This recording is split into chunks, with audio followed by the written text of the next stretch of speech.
हमारे बीच मौजूद हैं सूबे के विकास पर्सन, क्योंकि खजाने की चाबी इन्हीं के हाथ में है। जी हां, मैं बात कर रही हूं प्रदेश के वित्त मंत्री मनप्रीत सिंह बादल की, जो कि आज हमारे बीच मौजूद हैं और इनसे जानेंगे कि पंजाब के विकास को लेकर इनका क्या रोड मैप है और पंजाब का खजाना क्या क्या करने की इजाजत देता है। चुनावी वादों जो किए गए हैं उनको अमली जामा कैसे पहनाया जाएगा और पंजाब के विकास का क्या एजेंडा है, रोड मैप क्या है, ब्लूप्रिंट क्या है। मनप्रीत साहब से बातचीत करेंगे और सेशन की शुरुआत करें। इससे पहले a welcoming bouquet for Mr. Manpreet Singh Badal.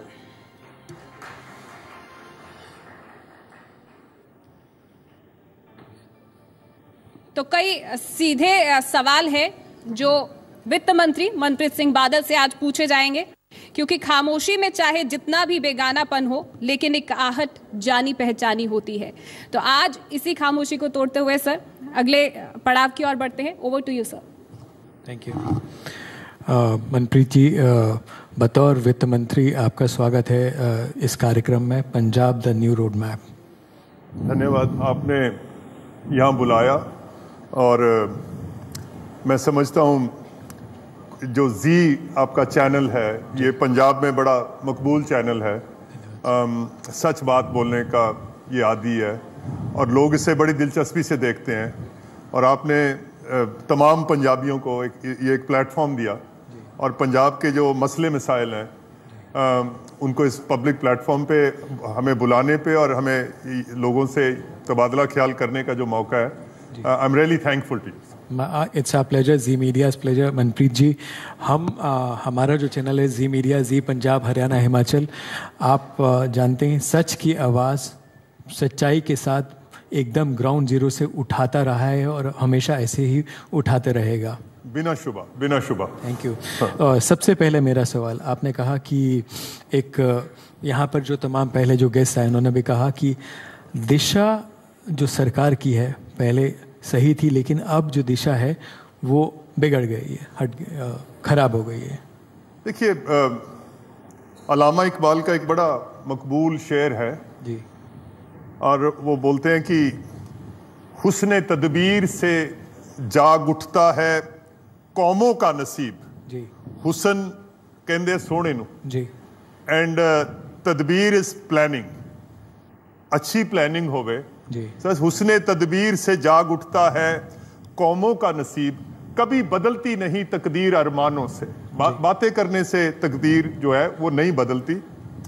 Punjab के जो हालात हैं जी, वो काबिले रहम है। जितने लीडर तो माँ बाप की तरह होता है, जैसे माँ बाप कभी अपनी औलाद के सामने कभी घटिया बात नहीं करते, लीडर भी कभी अपनी कौम के सामने घटिया बातें नहीं करते जी। और मैं आज ये वसूख से, खुलूस दिली से, नेक दिली से तमाम जो पंजाबी ये प्रोग्राम देख रहे हैं जी, जितने सालों में पंजाब तबाह हुआ है जी, इसको ठीक होने में भी उतने ही साल लगेंगे जी। हर कोई इंसान आते हैं, हर कहते हैं कि पंजाब हमें दो, बढ़िया बना देंगे, साल में बना देंगे, 2 साल में। दैट इज नॉट पॉसिबल जी। जो पंजाब के आज हालात हैं, पंजाब की जीडीपी है, पंजाब की स्किल डेवलपमेंट है, पंजाब का जो इंडस्ट्रियल बेस है जी, और अगर आप हाई पर कैपिटा स्टेट्स देखो इंडिया के जी, तो पंजाब विल स्टैंड आउट कि एक स्टेट है जिसके पास कोई इंडस्ट्रियल बेस नहीं है जी। There is no industry. So Punjab की टोटल इकोनॉमी को रीमॉडल करना है, हमारे जो नौजवान बच्चे हैं उनको स्किल सेट्स देने हैं, एक गवर्नेंस मॉडल बनाना है जिसमें कानून का राज हो, कानून की बालादस्ती हो, कानून की सरपरस्ती हो। आज तक आप देखें कि अंग्रेज ने क्यों तरक्की करी जी। अंग्रेज का मतलब इंग्लैंड नहीं है, अंग्रेज का मतलब है यूरोप ने की, नॉर्थ अमेरिका ने की, क्योंकि अंग्रेज के पास एक गवर्नेंस मॉडल था जहां गरीब से गरीब इंसान को इंसाफ मिल सकता था। You know, he had access to justice, जहां प्राइवेट प्रॉपर्टी की सैंक्टिटी थी। यू नो, सो जब तक उस किस्म का समाज हम बनाते नहीं है। और ये कोई बहुत मुश्किल बात नहीं है। अगर आप दुनिया में देखो तो 225 मुल्क आबाद है, और 225 मुल्क में से 150 मुल्क ऐसा है जिसमें गुर्बत नहीं है, जिसमें अनपढ़ता नहीं है, जिसमें बेरोजगारी नहीं है। तो as far as Punjab is concerned, हमें तो सिर्फ नकल करनी है जी। और पंजाब का जो नैरेटिव है, पॉलिटिकल पार्टीज का भी जो नैरेटिव है जी, वो डेवलपमेंट को गिनते हैं कि सड़क बन गई, पुल बन गया, गली बन गई, नाली बन गई। ये डेवलपमेंट नहीं होती जी। पिछली सरकार जिस दिन डेवलपमेंट होगी, डेवलपमेंट का मतलब है आपकी कमाई में इजाफा हो गया जी, आपकी आमदन में दुगनी हो गई जी। और जिस दिन डेवलपमेंट पंजाब की हो गई, आपके चूल्हे बता देंगे जी, आपके घर के दरवाजे बता देंगे कि ये डेवलपमेंट हो गई जी। सो बहुत कठिन रास्ता है जी, मुश्किल है, पर नामुमकिन नहीं है जी। कितना वक्त इस नामुमकिन को मुमकिन करने में लगेगा, और कितने अरसे में लोगों की उम्मीदें पूरी होगी? लोगों को आपकी सरकार से, कैप्टन सरकार से उम्मीदें बहुत है, क्योंकि आपने वादे बहुत ज़्यादा किए हैं। देखिए, एक रोड मैप है, ये जैसे मैंने बोला कि जितने साल में पंजाब तबाह हुआ है, इसको ठीक होने में भी उतने साल लगेंगे जी। पर एक बात है कि कैप्टन साहब की नीयत साफ है, कैप्टन साहब का दामन साफ है जी। और जिस इंसान की नीयत साफ हो, तो ग्रंथों में मैंने पढ़ा है कि सच्चे आदमी की, और ये रब का वादा है इंसान से जी। और ये ग्रंथों में लिखा है कि रब जो है सच्चे बंदे का साथ देगा। सच आज नहीं तो कल, कल नहीं तो परसों, सच ने जीतना है जी। सो मैं उस उम्मीद और आस के साथ चला हूं कि कैसे ना कैसे, वरना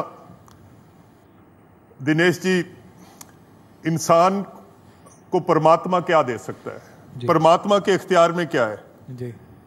जो कुछ परमात्मा के इख्तियार में है जी, उसने मनप्रीत को दे दिया जी। मेरे पास दौलत की कमी नहीं है जी, मेरे पास विद्या की कमी नहीं है, मेरे पास औलाद की कमी नहीं है, मेरे पास सुख राम की कमी नहीं है जी।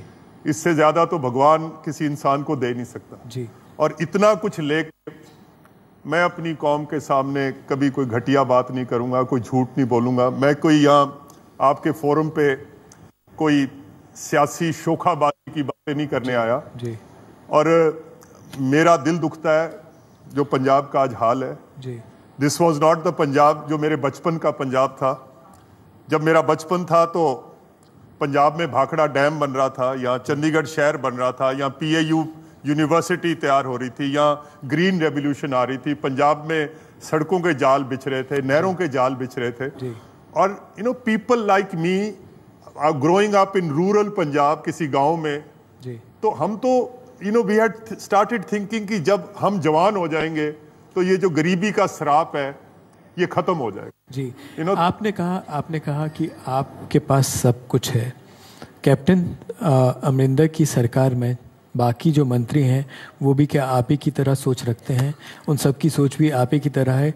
अभी कुछ समय पहले ही कुछ आरोप जो है कुछ मंत्रियों पर लगे हैं, ये आरोप ही है या फिर मैंने तो ये भी कहा कि इसमें जांच के आदेश दिए गए हैं, लेकिन जांच के आदेश से महज कोई मानने वाला नहीं है ये लग रहा है। मैं समझता हूं कि अगर आप टोटल पंजाब कांग्रेस पार्टी का जो कैबिनेट देखें जी, और इसका जो टोटल टीम जो इस वक्त है 9 मंत्रियों की समेत CM साहब जी, तो मुझे नहीं लगता कि कोई किसी पे कोई संगीन करप्शन के इल्जाम जो हैं वो किसी पे अभी लगे हैं जी। हाँ, ये जरूर है कि मीडिया में राणा गुरजीत की और वो सैंड माइनिंग के हवाले से उस एतबार से कुछ कॉन्फ्लिक्ट ऑफ इंटरेस्ट के और ये बातें हुई हैं। पर CM साहब की नेक नीति या वो देखो कि जुडिशियल कमीशन जो है वो कॉन्स्टिट्यूट कर दी गई सुमोटो, और 30 दिन का जुडिशियल कमीशन को ये है कि 30 दिन में उन्होंने फैसला देना है। इसके राणा गुरजीत जवाबदेह हैं जुडिशियल कमीशन को, दूध का दूध पानी का पानी हो जाएगा। सो आई डोंट थिंक सो कि कांग्रेस पार्टी की जो प्रेजेंट कैबिनेट है इसमें या तो टैलेंट की कमी है या इसमें इंटेग्रिटी की कमी है जी। जी, सवाल उठ रहे हैं, इंटीग्रिटी पर सवाल उठ रहे हैं। जैसे राणा गुरजीत की आपने बात की, उनको क्या नैतिक आधार पर उन पर जो आरोप लगे हैं उसके आधार पर उनको इस्तीफा नहीं देना चाहिए था कोहली? ये मेरी हैसियत या औकात नहीं है कि मैं इसका जवाब दूं। इसका जवाब राणा साहब खुद दे सकते हैं, but I am not in a position to answer for him. जी, अगर पंजाब की वित्तीय हालत की बात करें, पूर्व वित्त मंत्री हमारे साथ थे, जैसा आपकी सरकार, आपकी तरफ से आरोप लगते हैं कि खजाना खाली है, वित्तीय हालत खराब है, उनका ये मानना है ये तो सिर्फ महज राजनीतिक पैंतरेबाजी है जो कि नई सरकार ने चुनाव से पहले की और अब कर रही है कांग्रेस सरकार। साहब देखिए, हकीकत तो ये है कि हादसे जो होते हैं जी, वो अचानक नहीं होते, ये बरसों लग जाते हैं ये हादसे बनने में। जी, तीन चीजें हैं जिनकी वजह से पंजाब आज यहाँ पहुंचा है। एक तो एक दहाका 10 बरस 12 बरस जो पंजाब में टेररिज्म का दौर रहा, जी, उसने पंजाब की इकोनॉमी को, पंजाब की साइकी को, जब पहली बात तो इट वॉज वेरी अन पंजाबी, ये गैर पंजाबी बात थी कि दहशत इतनी थी कि जो पंजाब का आदमी था उसको सच, झूठ और सच की तमीज नहीं रही। जी, किसी की हिम्मत नहीं थी कि उनको क्रिटिसाइज करते, और उसकी वजह से पंजाब की इकोनॉमी जो है बिल्कुल टेल स्पिन पे चली गई। जी, सो टेररिज्म का जो दौर जिससे हमने निकलना था, जैसे कोई एयरक्राफ्ट टेल स्पिन में चला जाए तो उसको काबू करने के लिए कांग्रेस की सरकार आई, और उसमें फिर एक पॉपुलिज्म का दौर चला पंजाब की इकोनॉमी में, क्योंकि अगर बच्चों को मेन स्ट्रीम में लाना है पंजाब में तो ये ज़रूरी था कि जॉब्स क्रिएट करनी है, पॉपुलिस्ट मेजर्स इख्तियार करने हैं। सो पंजाब वाहिद स्टेट है, शायद दुनिया में ही हो, अगर इंडिया में ना हो तो दुनिया में तो पक्का ही है, जिन्होंने टेररिज्म को सक्सेसफुली कंट्रोल किया। जी, तो एक दौर आया टेररिज्म का, दूसरा आया पॉपुलिज्म का, और पॉपुलिज्म का जो दौर था फिर वो अगले दौर में चला गया जिसको क्रैश पॉपुलिज्म कहते हैं। जी, और तीसरा जो फाइनेंस मिनिस्टर पहले यहाँ बैठे बोल रहे थे, जी, गवर्नमेंट ऑफ इंडिया ने जो हमारे हमसाया रियासतें थी उनको स्पेशल एक्साइज और इनकम टैक्स की कंसेशंस देनी शुरू करी। जी, मुझे नहीं लगता कि फेडरल गवर्नमेंट जो है उसके पास ये इख्तियार है कि एक स्टेट की इकोनॉमी फिक्स करने के लिए आप दूसरी स्टेट की इकोनॉमी को तबाह कर दो। बट अगर ये तीनों ये कॉन्कोशन है, अगर इनको इकट्ठा करें तो this spelt doom for Punjab. जी, और ये 20 साल का जो पिछला दौर रहा है, और पंजाब को जो सबसे ज्यादा खतरा है जी, इस वक्त वो है मीडियोक्रिटी का।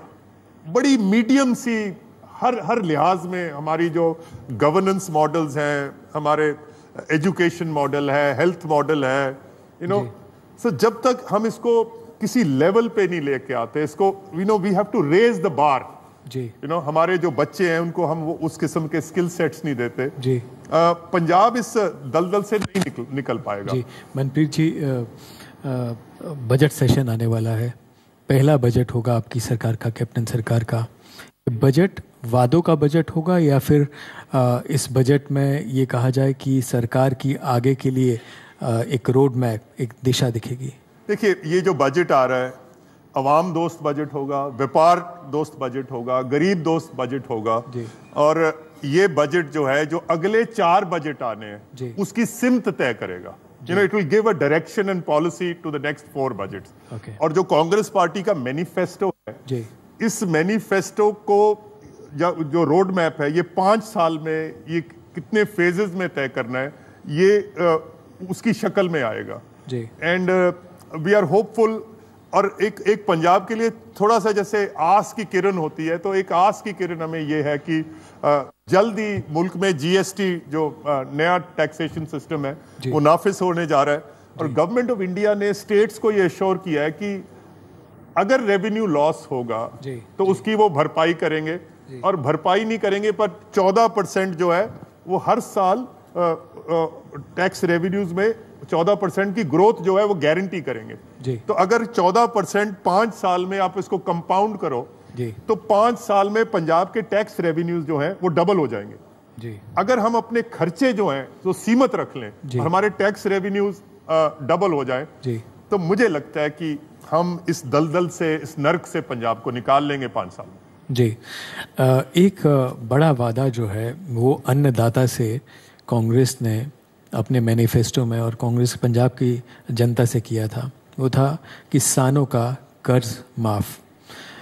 2.5 महीने हो गए, एक आयोग बना दिया गया।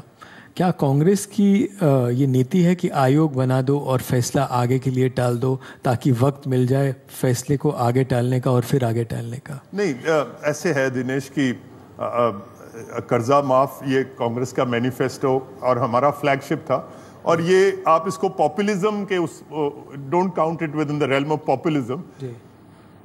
हमने पंजाब की इकोनॉमी को किक स्टार्ट करना है, और पंजाब की अगर इकोनॉमी को किक स्टार्ट करना है तो जो हमारा प्राइमरी सेक्टर है जिसमें एग्रीकल्चर आता है, और एग्रीकल्चर के अलावा हमारा इंडस्ट्री का भी सेक्टर है।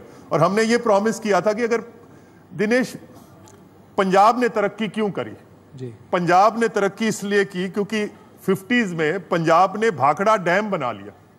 ये ना मद्रास के पास था ना गुजरात के पास था, हमारे पास बिजली वापर थी, बिजली सस्ती थी।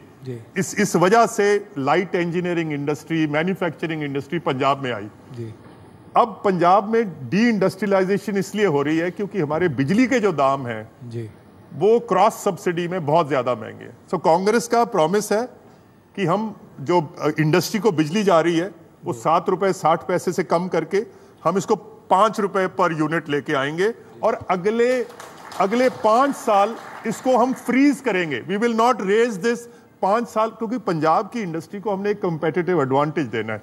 उसी तरह दूसरा जो हमारा दूसरा सेक्टर है वो एग्रीकल्चर सेक्टर है। तो इस प्राइमरी सेक्टर को अगर इस दलदल या नर्क से निकालना है तो ये जरूरी आते वक्त है कि हमने अपने किसान को कैसे ना कैसे डेट रिलीफ देनी है। तो जो आपने सवाल किया कि ये डेट रिलीफ किस शक्ल में होगी, ये किस मात्रा में होगी, ये कब होगी, तो ये तो आप इस बात को तो तस्लीम करें कि बजट जो है अगले 15 दिन में आ रहा है। बजट में ये प्रपोजल्स जो हैं ये रखी जाएंगी, because how can you announce a debt relief जब आपका बजट ही तैयार नहीं है। सो बजट के अंदर ये बजटरी प्रपोजल्स का हिस्सा होगा कि ये हमने किसान, इस लेवल का किसान और इतनी रकम जो है इस मखसूस करेंगे, और हमारी जितनी औकात है और जितनी हमारी हैसियत है पंजाब स्टेट के और जिस हालात में हम हैं। आपने देखा यूपी ने डेट रिलीफ अनाउंस किया, तो यूपी में तो 22 करोड़ किसान है, और 22 करोड़ के लिए उन्होंने क्या दे अनाउंस ना 1 लाख भी जो बैंकिंग सिस्टम में है। लेकिन आई एम श्योर यूपी का उन्होंने जो वादा किया वो वादा जो है पूरा किया, समय पर पूरा किया नहीं हुआ। अभी तक किसान का डेट माफ नहीं हुआ है। अभी तक तो वो गवर्नमेंट ऑफ इंडिया के पास जा रहे हैं कि हमने किसान डेट बॉन्ड्स अभी रेज करने हैं, हमें इसको इजाजत दो। आरबीआई ने वो जवाब दे दिया है। और मैं दिनेश फिर कह रहा हूं कि यूपी का मुझे लगता है सिर्फ 60% किसान ऐसा होगा जो बैंकिंग सिस्टम में होगा जिसके माफ हो रहे हैं। 40% बाहर रखा गया। पंजाब में मैं फिर कह रहा हूं, मैं नेक दिली से, खुलूस दिली से कह रहा हूं कि हमने अपने प्राइमरी सेक्टर को करना है। पंजाब का किसान अपने पैरों पे उसको चलना सिखाना है, और इसके लिए ये जरूरी है कि उसकी कुछ ना कुछ बोझ जो है उसका कम किया जाए, और कांग्रेस पार्टी इस बात पे कमिटेड है। बजट में आप कह रहे हैं कि क्लियर एक इंडिकेशन होगी, संकेत होगा कि कैसे होगा, कब होगा। पर बजट से पहले अगर कोई बोले कि पहले उससे आप डेट वेवर करो, तो ये तो मैं समझता हूँ गैर वाजिब है, बेहुदा बात है कि आपके पास अभी बजट की प्रपोजल ही नहीं है पर आप अनाउंसमेंट कर रहे हो। लेकिन आपका वादा था, आपने वादा किया था। वादा किया, और 3 महीने कोई बहुत ज्यादा अरसा नहीं है ये वादा पूरा करने के लिए। कम समय है आकलन के लिए, आप कह रहे हैं? सॉरी, आकलन के लिए कम समय है। सरकार का जो 2.5 महीना अभी हुआ है उसका जो आकलन हो रहा है, पहले तो एक तो ये तो अंदाजा आपको लगाना पड़ेगा ना कि डेट फिगर्स है कितनी। जी। अगर आपको ये भी नहीं पता, आपने आपने जाना कहाँ पर है, आपको आपका डायरेक्शन ही नहीं है। आपने जलंधर जाना है कि बठिंडा जाना है, फिर आपको ये भी नहीं पता कि मैंने गधे पे जाना है कि स्पोर्ट्स कार पे या बस पे जाना है। सो ये सारी तो चीजें आपको तय करनी। कह रहा है ये तो सारा जो है आंकड़े जो हैं सरकारी जो फाइल्स हैं उसमें बिल्कुल एकदम साफ है, लिखा हुआ है। तो जो हक साहब की कमेटी बनी है, हक साहब जो है वो एग्रीकल्चरल सेक्रेटरी रहे हैं, वो हिंदुस्तान के उनका बड़ा वकार है, उनका बड़ा नाम है, he is the best talent India के पास है। हमने उनको एंगेज करा और ऑलमोस्ट लाइक जैसे कोई थर्ड पार्टी है, गैर जानिबदार कोई आदमी है, उसको बोला कि आप पंजाब, देखिए बात ये मैं फिर कह रहा हूं, ये बात पॉपुलिज्म की नहीं है, ये सियासी शोखाबाजी की बात नहीं है। पंजाब के किसान को खुशहाल कैसे बनाना है, और ये डेट वेवर जो है ये भी सोल्यूशन नहीं है जी।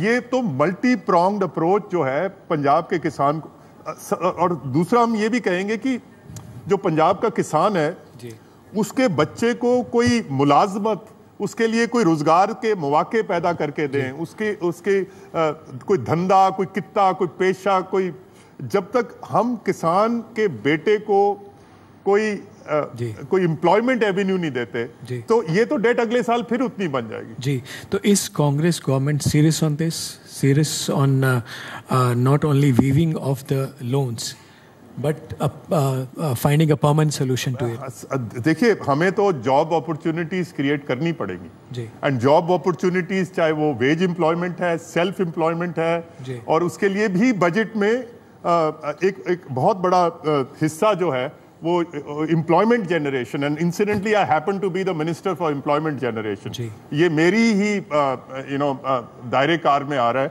एंड हमने पिछले 2 महीने में भी सीएम साहब की, देखो उनकी किस किस्म की शिद्दत होगी कि अभी सरकार बनी को 30 दिन भी मुकम्मल, 1 महीना भी पूरा नहीं हुआ था, सीएम साहब बॉम्बे गए, जितने बड़े बड़े सरमायाकार हैं इंडिया के उनसे मुलाकात करी कि आप पंजाब में कारोबार करो। जापान के जो एम्बेसडर हैं वो 15 जापानीज कंपनीज के सीईओज को लेके वो चंडीगढ़ आए, सीएम साहब के साथ डिनर करा, और जो पंजाब के जो कोर इंडस्ट्री सेक्टर, हमने तो जापानीज को ये भी बोला है कि हमें आपको 1500 एकड़ की एक जापानीज सिटी दे देंगे, आप 1500 एकड़ में अपनी कारखाने लगाएं, अपनी इनकी रिहायश गाह बनाएं, इनकी एंटरटेनमेंट की। सो देखिए whatever it takes to take Punjab, हमें अपनी, मैं फिर कह रहा हूं, अपनी इकोनॉमी को रीमॉडल करना है, हमने इंडस्ट्रियल बेस इख्तियार करना है और ये हम करके रहेंगे। दिनेश, मैं आज से 10 साल पहले मैंने एक किताब, मैं रोज किताब के साथ सोता हूं, रात को किताब मेरे साथ सोती है। मैंने एक तुर्की के बहुत बड़े लीडर हुए हैं मुस्तफा कमाल, सो मुस्तफा कमाल अत्तातुर्क जिनको बोलते हैं, फाउंडर ऑफ मॉडर्न टर्की, तो मैं उनकी बायोग्राफी पढ़ रहा था, तो उसमें एक छोटा सा इंसिडेंट है, मैं आपके देखने वालों को सुनाना चाहता हूं कि मुस्तफा कमाल किसी रेस्टोरेंट में गए और वो मिलिट्री अटैचे थे टर्की के, और हंगरी में उनकी जॉब थी। तो इसे वो बड़ा शानदार रेस्टोरेंट था, तो मैं वहां जब बैठा तो मेरे साथ के टेबल पे एक किसान आया, उसके कपड़े मैले थे, मिट्टी लगी हुई थी उसके जूतों पे, और वो साथ में बैठ गया। तो मैनेजर जो था उस रेस्टोरेंट का, वो मुस्तफा कमाल बोल रहा है, मेरी आंख वो मैनेजर पे थी, और मैनेजर ने उस किसान के कान में बोला कि साहब this is a very fine dining restaurant, आप जैसे लोग यू आर नॉट वेलकम, आपको यहां से जाना पड़ेगा, आप यहां नहीं बैठ सकते। तो मुस्तफा कमाल ने बोला, जो वो किसान ने जो जुमला बोला मेरे दिमाग पे सारी उम्र नक्श हो गया। वो किसान ने बोला कि देखिए बात ये है कि मेरा बेटा जो है वो हंगरी की फौज में भर्ती है, और हंगरी की जो बॉर्डर्स हैं वो उसकी हिफाजत कर रहा है, he is fighting for Hungary, and मैं किसान हूं और मैं हंगरी के लिए अनाज पैदा करता हूं, मेरे को हर हक है कि मैं इस रेस्टोरेंट में और इस टेबल पे खाना खा के जाऊंगा, आप रोक नहीं सकते। सो पंजाब के जो बच्चे हैं वो हिंदुस्तान की सरहदों में वहां हिंदुस्तान की हिफाजत कर रहे हैं। पंजाब का किसान जो है, हालांकि हमारा जो हमारा जो लैंड मैस है, इट इज ओनली 1.5 पूरे इंडिया का लैंड, जी। बट पंजाब आज भी 40% सरप्लस फूड ग्रेन पैदा कर रहा है इस देश के लिए। जी। हमारे को हर हक है कि हम हाई टेबल पे बैठेंगे और we will be the leaders of India. हमें वहां से कोई रोक नहीं सकता। Willingly if possible, but kicking and screaming Punjab को हम तरक्की कराएंगे। इसके लिए जो कुछ भी करना पड़ा कोई रोक नहीं सकता। जी मनप्रीत जी, इससे पहले कि मैं दर्शकों के पास, स्टूडेंट्स के पास सवाल के लिए जाऊंगा, मैं वेलकम करना चाहूँगा जी मीडिया के रीजनल चैनल्स के सीईओ जगदीश चंद्र जी का, जो कि हमारे बीच पहुंच चुके हैं और कुछ ही देर बाद जो है वो मंच पर आएंगे, और विजय सांपला जी जो कि बीजेपी के अध्यक्ष हैं और केंद्र में नरेंद्र मोदी सरकार में मंत्री भी हैं। आपका बहुत बहुत स्वागत है सर, आपका most welcome sir, thank you. मैं चाहूँगा नितिका आप सवाल लें, दर्शकों से, स्टूडेंट से आप सवाल लें मनप्रीत जी। ਸਭ ਨੂੰ ਪਿਆਰ ਭਰੀ ਸਤਿ ਸ਼੍ਰੀ ਅਕਾਲ। ਮੈਂ ਚੰਡੀਗੜ੍ਹ ਯੂਨੀਵਰਸਿਟੀ ਦਾ ਵਿਦਿਆਰਥੀ ਹਾਂ ਜੀ। ਵਿੱਤ ਮੰਤਰੀ ਸਾਹਿਬ ਨੂੰ ਮੇਰਾ ਸਵਾਲ ਹੈ ਕਿ ਹੁਣ ਤੁਹਾਡੀ ਸਰਕਾਰ ਪਾਵਰ ਦੇ ਵਿੱਚ ਹੈ, ਤੁਹਾਡੇ ਕੋਲ ਸਾਰੇ ਸਰੋਤ ਤੇ ਰਿਸੋਰਸਿਸ ਹੈਗੇ ਨੇ, ਹੁਣ ਤੁਹਾਡੇ ਤੋਂ ਅਸੀਂ ਕਿਵੇਂ ਦੇ ਪੰਜਾਬ ਦੀ ਉਮੀਦ ਕਰੀਏ ਔਰ ਕਿਹੜੇ ਏਰੀਆਜ਼ ਰਹਿਣਗੇ ਫੋਕਸ ਦੇ ਵਿੱਚ ਜਿਹੜੇ ਸਭ ਤੋਂ ਪਹਿਲ ਦੇ ਆਧਾਰ ਤੇ ਸਰਕਾਰ ਦੇਖੇਗੀ। ਇਸ ਨੂੰ ਮੈਂ 2 ਸਤਰਾਂ ਦੇ ਵਿੱਚ ਕਹਿਣਾ ਚਾਹੂੰਗਾ ਕਿ ਲੋਕਾਂ ਨੇ, ਪੰਜਾਬ ਦੇ ਲੋਕਾਂ ਨੇ ਵੋਟਾਂ ਪਾ ਕੇ ਤੁਹਾਡੀ ਸਰਕਾਰ ਦੀ ਬਾਹ ਫੜੀਏ, ਤੁਹਾਡੇ ਤੋਂ ਹੁਣ ਅਸੀਂ ਕਿਵੇਂ ਦੀ ਪੰਜਾਬ ਦੀ ਉਮੀਦ ਕਰੀਏ। ਧੰਨਵਾਦ। ਨਿਊ ਪੰਜਾਬ ਜਿਸकी आपने ਸਭ ਤੋਂ ਪਹਿਲਾਂ ਤਾਂ ਇਹ ਹੈ ਕਿ ਜੋ ਪੰਜਾਬ ਦੇ ਮੌਜੂਦਾ ਹਾਲਾਤ ਹੈ, ਇਸ ਹਾਲਾਤ ਨੂੰ ਅਸੀਂ ਥੱਲੇ ਨਹੀਂ ਜਾਣ ਦੇਵਾਂਗੇ। We will not compound this problem. इससे नीचे नहीं जाएगा। हाँ, इससे नीचे अब नहीं जाने देंगे। यू नो, एक जिंदगी ਦੇ ਵਿੱਚ ਇਨਸਾਨ ਨੂੰ किते ना किते ता लकीर खिंचनी पैंदी है। लेकिन इसके लिए जिम्मेवार कौन है? इसको नीचे ले जाने के लिए जिम्मेवार कौन है? सब मेरी नजर में, और मैं फिर कह रहा हूं, मैं सियासी शोखाबाजी से नहीं कह रहा जी, बादल साहब single handedly, ji, Prakash Singh Badal and Sukhbir Singh Badal single handedly responsible हैं जो पंजाब के ये जो हालात बने हैं। जी, मेरे से पहले यहाँ ढींडसा साहब, ये अकाली दल के फाइनेंस मिनिस्टर थे जी। मैं इनको मतलब जिम्मेवार नहीं मानूंगा, क्योंकि कभी आपने नहीं सुना होगा कि कोई कत्ल का मुकदमा होता है जी, तो कभी आपने देखा है कि पिस्तौल को फांसी लगती है जी, या किसी खंजर को फांसी लगती है जी। तो फांसी तो लगती है जो मारने वाला होता है। ढींडसा साहब तो एक औजार थे, उन्होंने तक संद सीगे, लेकिन उन्होंने अपनी गलतियां मानी है। उन्होंने गलतियां मानी है, जो उनसे गलतियां हुई उस सरकार में थे। उन्होंने कहा कि शिरोमणि अकाली दल से जो गलतियां हैं उसका मंथन चल रहा है और इसके लिए जो जिम्मेवारियां, वो जिम्मेवारी ली है उन्होंने। सब बात मंथन की नहीं है जी। जो जानबूझ के जो पंजाब का, और देखिए वफादारी, आपको ऐसा क्यों लगता है कि जानबूझ के ऐसा किया सब गया? जो वफादारी होती है, वफादारी के मार होते हैं जी। सबसे बड़ी वफादारी जो है हिंदुस्तान के साथ है जी। दूसरी बड़ी वफादारी जो है वो पंजाब के साथ है जी, जी। और तीसरी बड़ी मेरी वफादारी जो है वो मेरी जमात के साथ है जी। बट अगर कांग्रेस पार्टी का पंजाब के साथ या हिंदुस्तान के कोई कॉन्फ्लिक्ट आता है, तो ऑब्वियसली जो मेरी ट्रेनिंग है, मेरी तरबियत है, वो ये कहेगी कि पार्टी से बढ़कर पंजाब है और पार्टी से बढ़कर हिंदुस्तान है जी। इन्होंने जो, मैं जानबूझ के मैं इसलिए बोल रहा हूं कि सियासत जो होती है ये एंड गेम नहीं होती जी। सबसे बड़ा बादशाह जो हिंदुस्तान का हुआ है, जिसके पास रकबा बहुत ज्यादा था, तो उसका नाम था औरंगजेब जी। और औरंगजेब अपने आप को कहलाता था आलमगीर, सारी दुनिया ना मैं मालिक है। और औरंगजेब का बाप था खुर्रम, और खुर्रम अपने आप को कहलाता था शाहजहान, और खुर्रम का बाप था सलीम जी। और सलीम अपने आप को कहलाता था जहांगीर, कि मैं सारे जहां का बादशाह हूं। आप यकीन मानिएगा, जहांगीर और शाहजहां की कब्रों पे कोई दिया जलाने वाला भी नहीं बचा। और जिन्होंने हक और सच की बात कही, श्री गुरु गोबिंद सिंह जी महाराज, राणा प्रताप, शिवाजी मराठा, उनके निशानों पे, उनके गुरधामों पे आज भी करोड़ों लोग नतमस्तक होते हैं। हिस्ट्री जो है वो प्रकाश सिंह बादल को रिकॉर्ड भी नहीं करेगी। हिस्ट्री नरेंद्र मोदी को, मनमोहन सिंह डॉक्टर को नहीं रिकॉर्ड नहीं करती। History will record the people of India. आपको पता है जहांगीर के दरबार में दरबारी कौन थे जी? शाहजहां के दरबार में कौन दरबारी थे? तो मनप्रीत को कौन रिकॉर्ड करेगा? कोई नहीं। सो कई बारी आप जो फैसले करते हैं वो अपनी कौम के लिए करते हैं, अपनी मुल्क के लिए करते हैं। अब मैं हैरान हूं, वो किसी उर्दू के कवि ने लिखा है कि आज के दौर में दवा क्या है, दुआ क्या है, जब कातिल खुद पूछते हैं हुआ क्या है, हुआ क्या है, की हो गया तो कुछ नहीं हुआ। पंजाब का तो कत्ल हो गया जी। कत्ल हो गया और आप जो है साफ आरोप लगा रहे हैं। तपिन, मैं चाहूँगा और सवाल आप ले, दर्शकों से सवाल ले। ਮਨਪ੍ਰੀਤ ਜੀ, ਮੈਂ ਦੀਪਕ ਸ਼ਰਮਾ ਚਨਾਰਥਲ ਪੱਤਰਕਾਰ ਹਾਂ। ਤੁਸੀਂ ਕਿਸਾਨਾਂ ਦੀ ਗੱਲ ਕੀਤੀ ਆ, ਤੁਸੀਂ ਉਹਨਾਂ ਦੇ ਬੱਚਿਆਂ ਦੀ ਗੱਲ ਕੀਤੀ ਆ। ਤੁਹਾਡੀ ਇੱਕ ਉਮੀਦ ਹੈ ਕਿ ਤੁਸੀਂ ਕਥਨੀ ਔਰ ਕਰਨੀ ਦੇ ਪੂਰੇ ਹੋ, ਤਾਂ ਇਸ ਲਈ ਅਸੀਂ ਉਮੀਦ ਕਰਦੇ ਹਾਂ ਕਿ ਤੁਸੀਂ ਕਿਸਾਨਾਂ ਦਾ ਕਰਜ਼ਾ ਦਾ ਹੈ ਉਸ ਅਨੁਸਾਰ ਫਿਰ ਬੋਝ ਕਿਹਦੇ ਪਰ ਪਏਗਾ? ਪਹਿਲੀ ਗੱਲ ਤਾਂ ਇਹ। ਦੂਸਰਾ ਸਵਾਲ ਉਹਦੇ ਨਾਲ ਜੁੜਦਾ ਇਹ ਹੈ ਕਿ ਕਿਸਾਨ ਅਗਲੀ ਵਾਰ ਕਰਜ਼ੇ ਦਾ ਫਾਹਾ ਗਲ ਨਹੀਂ ਪਾਏਗਾ, ਉਹਨੂੰ ਬਚਾਉਣ ਲਈ ਸਰਕਾਰ ਕੀ ਕਰੇਗੀ? ਸਭ ਮੈਂ ਫੇਰ ਕਹਿਣਾ ਹੈ ਕਿ ਕਿਸਾਨ ਨੂੰ ਜੇ ਪੈਰਾਂ ਤੇ ਖੜਾ ਕਰਨਾ ਹੈ ਤਾਂ ਡੈਟ ਜਿਹੜੀ ਕਰਜ਼ਾ ਮਾਫੀ ਹੈ ਇਹ ਕੋਈ ਮੁਸਤਕਿਲ ਹੱਲ ਨਹੀਂ ਹੈ। ਕਿਸਾਨ ਦੇਖੋ, ਪੰਜਾਬ ਦੀ ਐਗਰੀਕਲਚਰ ਦਾ ਵੀ ਕੋਈ ਨੁਕਸ ਨਹੀਂ ਹੈ। ਜਿਹੜੀ ਧਰਤੀ 125 ਮਣ ਅਨਾਜ ਪੈਦਾ ਕਰਦੀ ਹੈ, ਇਦੋਂ ਵੱਧ ਤਾਂ ਧਰਤੀ ਸੋਨਾ ਤਾਂ ਪੈਦਾ ਨਹੀਂ ਕਰ ਸਕਦੀ।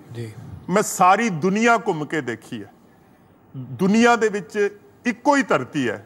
ਮੈਂ ਕੈਂਸਸ, ਕੈਨੇਡਾ, ਯੂਰਪ ਦੀ ਧਰਤੀ ਜਿਹੜੀ ਹੈ, ਕਿਉਂਕਿ ਉੱਥੇ ਤਾਂ ਇੱਕ ਫਸਲ ਹੀ ਇੱਕ ਹੋਣੀ ਹੈ, ਉੱਥੇ ਬਰਫ਼ 6 ਮਹੀਨੇ ਬਰਫ਼ ਪੈਂਦੀ ਹੈ। ਸਿਵਾਏ ਪੰਜਾਬ ਤੋਂ ਕੋਈ ਧਰਤੀ ਨਹੀਂ ਹੈ ਜਿਹੜੀ 125 ਮਣ 150 ਮਣ ਅਨਾਜ ਪੈਦਾ ਕਰਦੀ ਹੈ। ਬਾਵਜੂਦ ਇਸ ਦੇ ਸਾਡੇ ਜਿਹੜੇ ਬੱਚੇ ਹੈ, ਸਾਡੇ ਬੇਟੀਆਂ ਹੈ, ਉਹ ਪ੍ਰਦੇਸਾਂ 'ਚ ਧੱਕੇ ਖਾਂਦੇ ਹੈ, ਗੈਰਾਂ ਦੀਆਂ ਝਿੜਕਾਂ ਖਾਂਦੇ ਹੈ, ਉਹ ਗਰਮੀ 'ਚ ਆਪਣੇ ਉਹ ਖੂਨ ਪਸੀਨਾ ਇੱਕ ਕਰਦੇ ਹੈ। ਸੋ ਜੇ ਪੰਜਾਬ ਦੇ ਕਿਸਾਨ ਨੂੰ, ਜਿਵੇਂ ਤੁਸੀਂ ਕਿਹਾ ਕਿ ਅੱਗੇ ਤੋਂ ਇਹ ਫਾਹਾ ਨਹੀਂ ਉਹਦੇ ਗਲ 'ਚ ਪੈਣਾ ਚਾਹੀਦਾ, ਤਾਂ ਕਿਸਾਨ ਦੇ ਬੱਚੇ ਨੂੰ ਸਕਿੱਲ ਸੈਟਸ ਦੇਣੇ ਜ਼ਰੂਰੀ ਹੈ।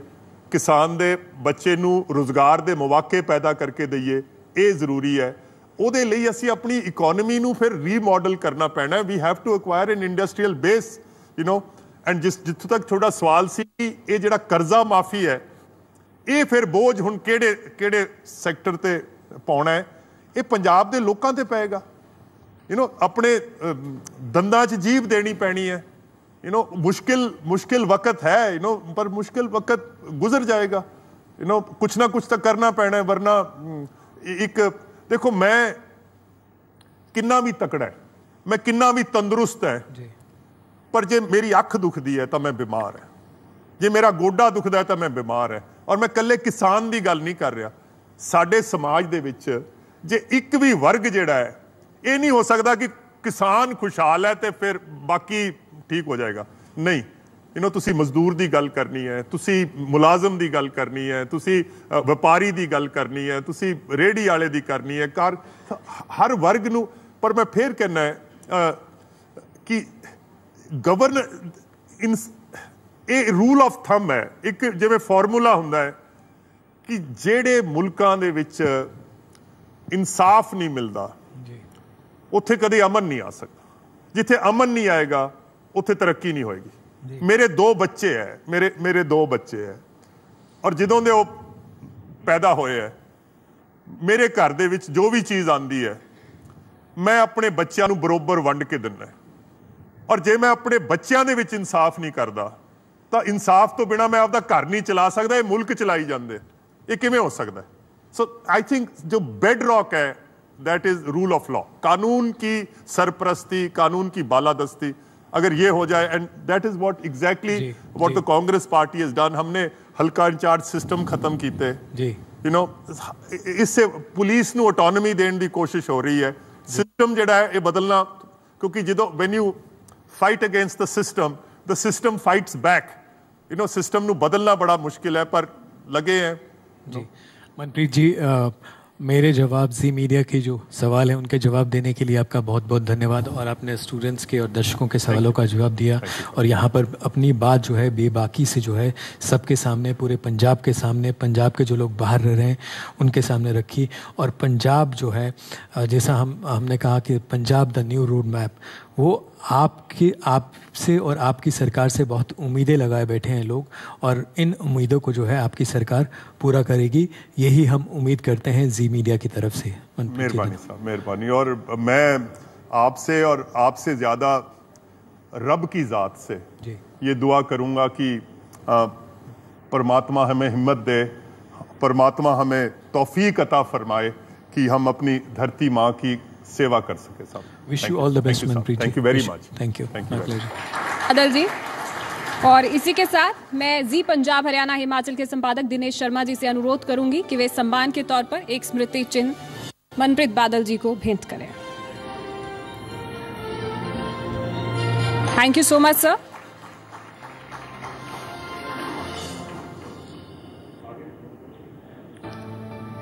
बहुत बहुत शुक्रिया आपका।